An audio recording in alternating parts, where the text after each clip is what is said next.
or should she just end her suffering altogether? An hour later, Desmond came out of the flat again, shocked to see them still there. "Are you still here? Please take them and go back home. I'll come visiting by month end," he said, his frustration evident. She stood up, her voice trembling with disbelief. "Are you this cruel? This is your first time seeing your twins, and you show no remorse." "I don't have time for this. By the time I return from work, you should be gone," he ordered before storming off. She looked at her sobbing children, then sat back down to breastfeed them. She considered using the money Desmond had given her to buy food, but she was too heartbroken to decide anything. As she sat there, a lady officer walked past them. She greeted the woman with her head down, not wanting her to see the tears in her eyes. The officer paused, looking at her closely, then turned back. "Madam, is everything okay?" the officer asked. "No, ma'am," she replied, her voice barely audible. "You can talk to me. These children are too young to be out in this scorching sun, and it's not healthy for you either. What are you doing here? Are you here to see someone?" the officer pressed. Slowly, she began to explain everything. To her surprise, the officer's eyes filled with tears. She had never imagined a military woman could be so compassionate. The officer scooped up the children in her arms and asked her to come with them. Grateful and relieved, she picked up her bag and followed the officer to her flat.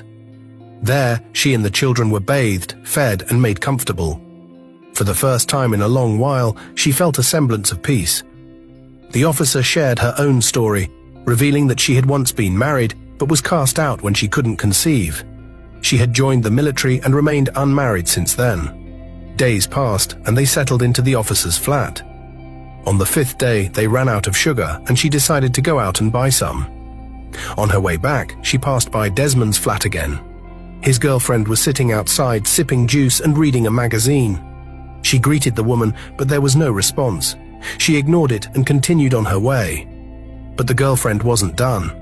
As she passed by again, the woman grabbed her shirt, dragging her back. She staggered, struggling to regain her balance. "If you like, be Desmond's wife or sister. All I know is that he's mine now," the girlfriend taunted. "Congratulations then. I pray he marries you," she replied, trying to walk away. But the woman wasn't finished. She dragged her back again and warned her to take another route, claiming that the path in front of their flat was for military officers only. "You can't decide for me where to walk and where not to walk," she responded angrily. The girlfriend slapped her and she immediately slapped back. A fight ensued. The girlfriend grabbed her glass of juice and smashed it against her head, causing blood to pour down her face.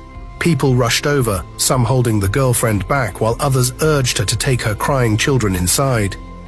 Despite the pain and blood, she wouldn't have stopped fighting if not for her kids. She gathered them in her blood-stained arms and started to leave when Desmond arrived. His girlfriend feigned tears, claiming that she had started the fight. Without hesitation, Desmond approached and began beating her, completely ignoring the fact that she was holding their children. Neighbors intervened, separating them and taking her back to the flat. One of them treated her wounds. Later that evening, the military woman returned and noticed her bandaged head.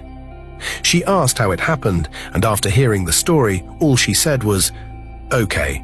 But a few minutes later, screams erupted from Desmond's flat. She ran outside to see what was happening. To her shock, she found the military woman standing in front of the flat, holding a horsewhip. Desmond and his girlfriend were sweating profusely, doing frog jumps while she whipped them relentlessly. No one dared to approach her, let alone beg her. Desmond's girlfriend was wailing, exhausted, but the fear of the whip kept her hopping. The woman was whipping them in turns, her anger palpable. Although I wanted to ask her to stop, I was too afraid to go near. "You both should kneel before Ajanigo and apologize, and never harass her again," the military woman ordered, her voice stern. "Desmond, you care less about her, so why are you and your girlfriend treating her as if she's not human? If you're no longer interested in her, then let her be. But I assure you, you will regret this someday. Now kneel before her and apologize." They both knelt hurriedly before Ajanigo, echoing in unison. "I'm sorry. I'm going inside now, but you both will hop 100 times more. No one leaves here. Keep hopping," she commanded. She then approached Ajanigo and gently picked up her children. "Let's go," she whispered. Ajanigo kept glancing back as they left, watching them still frog jumping on their own. Once inside the living room, Ajanigo knelt before the woman, tears streaming down her face. "Thank you, Ma," she said, her voice trembling. "Get up, that's okay," the woman said, helping her to her feet. "Enough of all these formalities, you can call me Auntie Sade." Ajanigo smiled through her tears. "Okay, Ma," she replied. The following day, Auntie Sade gave Ajanigo some money to go to the market and buy foodstuffs. As she walked, Ajanigo decided to pass by Desmond's flat. Desmond's girlfriend was outside, spreading clothes. Ajanigo admired her strength from afar, considering the punishment she had endured the day before. But as soon as the girlfriend saw Ajanigo, she abandoned the clothes and rushed toward her, shredding Ajanigo's clothes. Ajanigo stood still, not uttering a word. "You think I'm afraid of that prostitute who took you in?" she hissed. "I purposely came out today to spread these clothes, waiting for you. By the time I finish with you, you'll run away from here," she threatened, continuing to tear Ajanigo's clothes. Desmond opened the door and stood there, stunned, his mouth agape. "What are you doing?" he asked, walking toward her. "Do you know that the lady who accommodated her is my superior at the office? Have you forgotten what she did to us yesterday? Please, I don't want my madam's trouble. Stop shredding her clothes this minute."